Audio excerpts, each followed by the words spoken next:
জুলাই হত্যাকাণ্ডে জড়িত মানবতাবিরোধী অপরাধে যে বাহিনীরই সদস্য জড়িত থাকুক যেন পার না পায়। যারাই গুম খুন করেছে সবাইকে আইনের আওতায় আনার দাবি জানিয়েছেন এনসিপির আহ্বায়ক নাহিদ ইসলাম।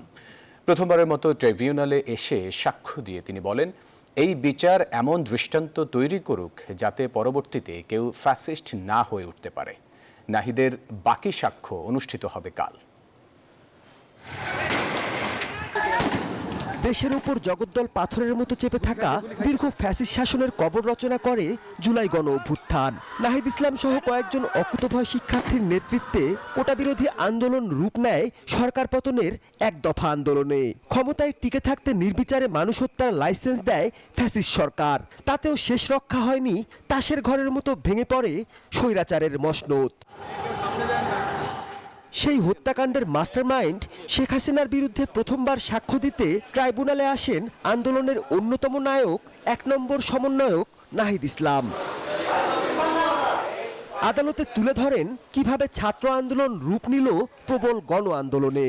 বলে যে ছাত্রদের উপরে এই নির্মমতা। বান্ডেল থাকলে প্রতি সেনমানিতে টাকা বাঁচবে। বিকাশ সেনমানি বান্ডেল কিনে জিতুন প্রতি লেনদেনে। সরকারের এই অত্যাচার বাড়বে যদি না আমরা সরকারের সাথে আপোষ করি। তখন আমরা স্পষ্টভাবে বলেছিলাম যে রক্তের উপর দাঁড়িয়ে আমরা কোনো সংলাপে যাব না। বিগত ১৭ বছর যারাই গুম খুন করেছে সবাইকে আইনের আওতায় আনার দাবি জানান তিনি।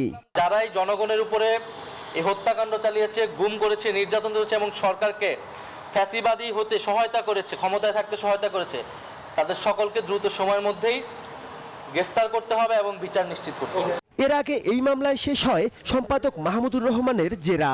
সাক্ষ্য জেরায় তিনি তুলে ধরেন ফ্যাসিবাদের উত্থান, বিকাশ ও পরিণতি।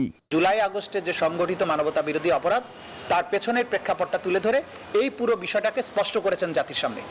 তো এটাই ছিল তার বক্তব্য এবং তার বক্তব্যের মাধ্যমে আমাদের সাক্ষ্যগত যে বিষয়গুলো প্রয়োজন ছিল এই মামলায় প্রমাণ করার জন্য সবকিছুই এসে গেছে বলে আমরা বিশ্বাস করি। এদিকে ট্রাইব্যুনাল ২তে আশুলিয়ায় ৬ মরদেহ পোড়ানোর মামলায় দ্বিতীয় দিনের সাক্ষ্য দেন শহীদ সাজ্জাদ হোসেনের পিতা। তিনি ট্রাইব্যুনালকে বলেন, সন্তানকে পুড়িয়ে মেরেছে যারা, কেউ যেন ছাড় না পায়। মাহমুদুল হাসান, নিউজ 24, ঢাকা।